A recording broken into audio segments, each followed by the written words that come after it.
Even though Gulf is not that easy. Nikaingia Dubai. I think in God. Venye niliingia Dubai, nikakaa mwaka. Kumbe huyo boss wangu alikuwa ni citizen wa States. Na alikuwa na mgonjwa. So mimi nilienda kama caregiver. Kufanyia bwanake kazi ndiye alikuwa mgonjwa.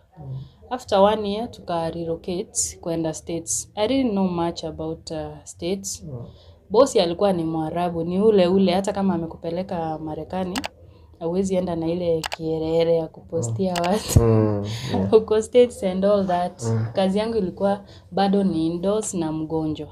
Kama ni kutoka natoka ni kuenda na mgonjwa hospitali, tena nirudi. Sikuwa na hiyo time ya kurecord and all that. So venye tuka relocate kwenda States, wakanitafutia makaratasi. After kunitafutia makaratasi kila kitu, nikakubaliwa kukaa huko. Wao wanajua venye walikuwa wanafanya. Mimi siwezi jua venye walikuwa wanafanya. Nikaendelea na kazi for 3 years. Walikuwa wamenibuy hadi simu yangu ya States, SIM card.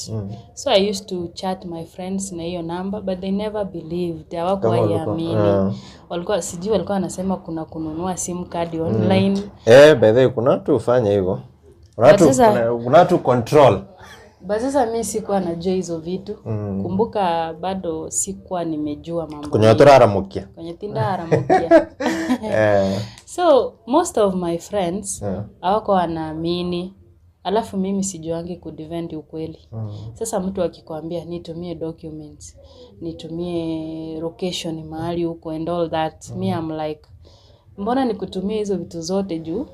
ISID, nimeletwa States, niko States, hata mimi najiona niko States. So nikasema, should I start posting so that people will understand? Nilipelekwa nikasema maisha si ni yangu na wao pia wako na maisha yao. Mimi nikaendelea tu na life ya States. Ilikuwa tu nzuri, haikuwa mbaya. Once in a while nilikuwa natoka. Kumbuka bado bosi ni ule